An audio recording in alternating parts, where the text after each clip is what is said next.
Je m'appelle René Defive, je suis directeur technique de l'entreprise et je suis ici depuis maintenant 41 ans.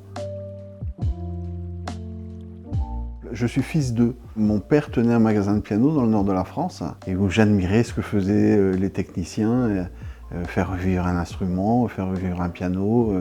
Il n'y a pas un jour où j'ai pas vu des dizaines de pianos autour de moi.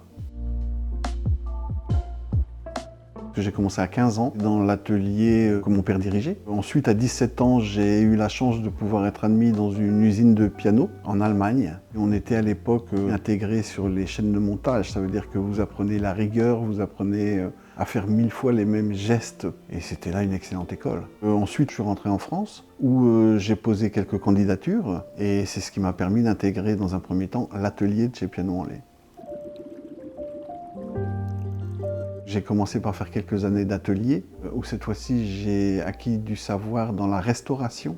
Après cette douzaine d'années passées à l'atelier, on m'a confié un poste de technicien extérieur, technicien de service. On commence par faire du service particulier. On accorde les pianos des familles, qui sont des pianos droits la plupart du temps, ou à queue, mais pour des amateurs. Et seulement quand vous avez fait ça quelques années, alors on vous confie quelques missions de concert, qui sont évidemment les plus prestigieuses. Et après 25 années à peu près, on m'a confié le poste de responsable technique de l'entreprise, poste que j'occupe toujours aujourd'hui. Alors notre métier, ça consiste à rendre des pianos faux justes. Ça se fait par le fait de tendre ou de détendre des cordes. Et un piano, c'est toujours des cordes tendues. Ça veut dire que naturellement, elles se détendent. Notre action, c'est d'aller retendre ces cordes pour que le piano sonne juste. Alors clairement, c'est la multiplication des scénarios. Vous ne pouvez pas vous ennuyer en faisant ça.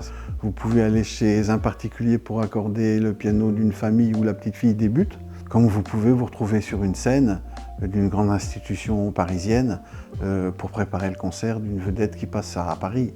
Et puis, ce qui est particulièrement passionnant, c'est le côté restauration.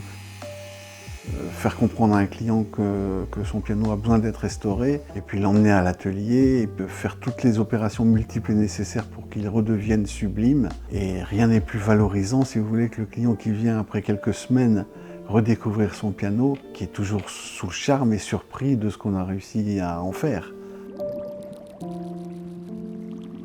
Ce serait sans doute d'être patient. Ces métiers-là qui sont des métiers d'artisans, il faut du temps pour savoir les faire. Ce métier, il existera toujours, parce que la musique, c'est éternel. Il y a des milliers de pianos à accorder, à restaurer dans les foyers, donc c'est un métier qui a de l'avenir. Je me souviens par exemple du Millennium, où un grand groupe hôtelier nous avait invités, et donc on avait ramené des pianos, ce qui était déjà une aventure en Égypte, sous caisse, et passé l'an 2000 avec une série de concerts dans des palaces. J'aurais pas fait ce métier-là, je l'aurais pas vécu, si vous voulez. Voilà des scénarios qui restent un peu en mémoire et qui sont enrichissants.